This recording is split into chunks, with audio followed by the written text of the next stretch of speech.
आज सुबह माननीय गृह मंत्री श्री अमित शाह जी ने जो कल मैंने प्रेस कॉन्फ्रेंस की थी उसके ऊपर उन्होंने बयान जारी किया है।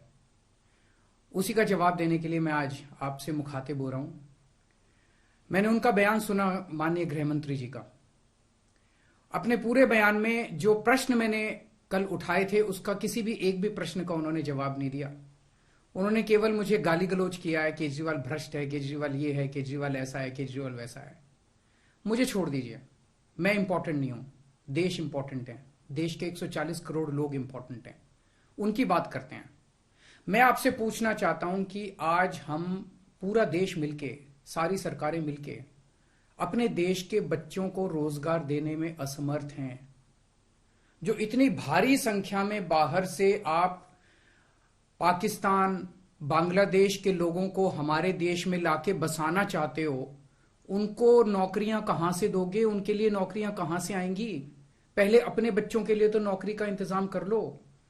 ये मेरा कल मूल प्रश्न था। उनके लिए घर कहां से आएंगे जो आप इतनी बड़ी संख्या में पाकिस्तान से, बांग्लादेश से लोगों को लाके अपने देश में बसाना चाहते हो, माइग्रेशन करवाना चाहते हो? वो उनके लिए घर, उनके लिए नौकरियां, उनके लिए संसाधन कहां से आएंगे? अपने देश में इतनी गरीबी है, अपने देश में ऑलरेडी लोगों के पास नौकरियां नहीं है, घर नहीं है, उनको कहां से लाके बसाओगे? आजादी के बाद काफी बड़े स्तर के ऊपर माइग्रेशन हुआ था। बहुत सारे लोग भारत से पाकिस्तान और बांग्लादेश गए थे और बहुत सारे लोग वहां से इधर आए थे। अब जो ये माइग्रेशन इस सीए की वजह से होने वाला है, ये उससे कहीं ज्यादा बड़ा माइग्रेशन होने वाला है। पाकिस्तान, बांग्लादेश, अफगानिस्तान, इनका कहना है कि सीए के तहत इनके अल्पसंख्यक जो हैं वो अगर भारत में आके रहना चाहेंगे तो उन्हें उस बात की मंजूरी दी जाएगी, उन्हें हमारे भारत की नागरिकता दे दी जाएगी। इन तीनों देशों में मिला के लगभग 2.5 से 3 करोड़ अल्पसंख्यक रहते हैं। पाकिस्तान, बांग्लादेश और अफगानिस्तान में मिला के लगभग 2.5 से 3 करोड़ अल्पसंख्यक रहते हैं। वहां बहुत गरीबी है, उनके पास रोजगार नहीं है।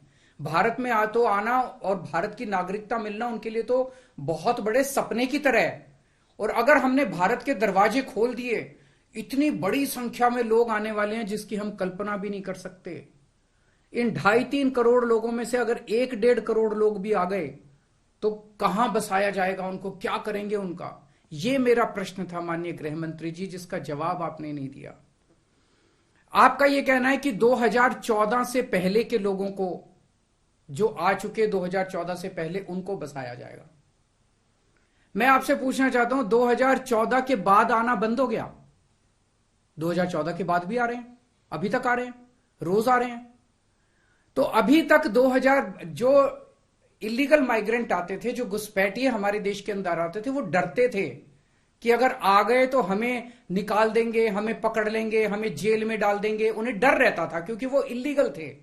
अब आप ये कानून लाके उनको लीगल बना रहे हो, अब उनका डर खत्म हो जाएगा। पूरे तीनों देशों के अंदर अब मैसेज ये है कि भारत सरकार अब जो है इन तीनों देशों के घुसपैठियों को लीगल करने जा रही है। तो ये 2014, आज आप 2014 वालों की बात कर रहे हो, कल आप 2019 के पहले वालों की बात करोगे, फिर ये डेट एक्सटेंड करके 2024 कर दोगे, क्योंकि घुसपैठिए तो आ ही रहे हैं। आपने रोहिंग्यों की बात की, ये तो आप ही के टाइम में आए थे, ये तो 2014 के बाद आए हैं सारे रोहिंग्ये। कैसे आए? आपकी मिली भगत से आए कि आपकी नाकामी की वजह से आए? पूरे देश में कहां कहां आपने रोहिंग्यों को बसा रखा है?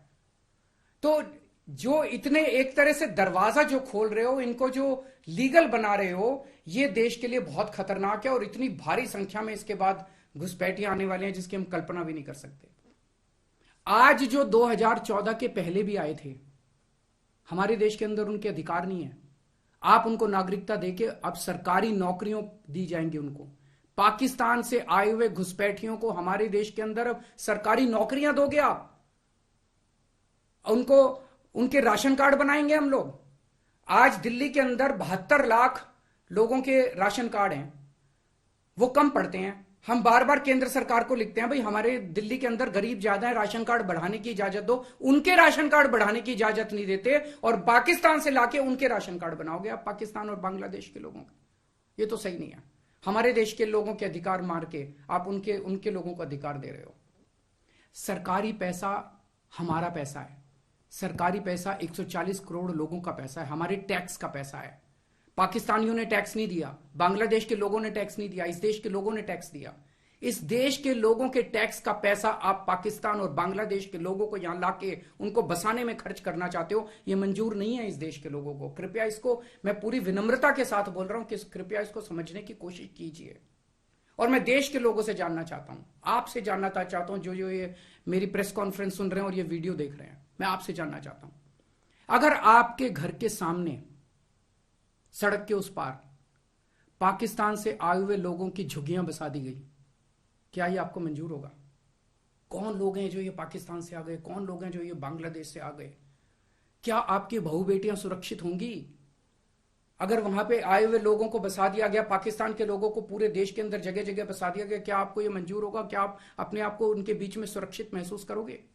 और कौन होंगे ये लोग? क्या देश सुरक्षित होगा? पता नहीं कैसे लोगों को पाकिस्तान ही भेज देगा, बहुत सारे लोगों को हमारे देश के अंदर। क्या हमारा देश सुरक्षित होगा? चारों तरफ कानून व्यवस्था की समस्या नहीं पैदा हो जाएगी? इसी को लेकर मैं चिंतित हूं माननीय गृह मंत्री जी। मेरी बात को अन्यथा मत लीजिए, मेरी बात को समझने की कोशिश कीजिए। और हम दूसरे देशों से क्यों नहीं सीखते? कनाडा का हाल देख लीजिए, क्या हो गया। विकसित देश होता था, उसने अपने दरवाजे खोले, पूरी दुनिया भर से लोग आ गए और अब वो माइग्रेशन बंद कर रहे हैं। इसका लंदन, इसका यूके का हाल देख लीजिए, क्या हो गया। पूरे दुनिया के अंदर आज सारे देश बाहर से आने वाले इमिग्रेंट्स को रोकते हैं और आप दरवाजे खोल रहे हो सबके लिए कि सारे दुनिया के गरीब यहां, पाकिस्तान बांग्लादेश के गरीब सारे आके यहां बस जाएं। हमारे गरीबों की चिंता फिर कौन करेगा? अगर आपको लाना ही है बाहर से लोगों को, हमारे देश में पिछले 10 साल में 11 लाख उद्योगपति और व्यापारी भारत छोड़ के चले गए, केंद्र सरकार की, भाजपा सरकार की नीतियों की वजह से, उनके अत्याचार की वजह से। अगर लाना है तो इनको वापस लेके आइए। ये हमारे ही देश के लोग हैं, ये भी भारत के लोग हैं। ये 11 लाख लोग देश को छोड़ के चले गए, ये वापस आएंगे। ये अमीर लोग हैं, इनके पास पैसा है, ये आएंगे, फैक्ट्री लगाएंगे, दुकानें खोलेंगे, व्यापार करेंगे, लाखों बच्चों को रोजगार देंगे। इनको लेके आइए ना, पूरा देश आपका साथ देगा। पर पाकिस्तानियों को और बांग्लादेशियों को हमारे देश के अंदर लाके अगर आप बसाएंगे, ये देश को मंजूर नहीं है। नमस्कार।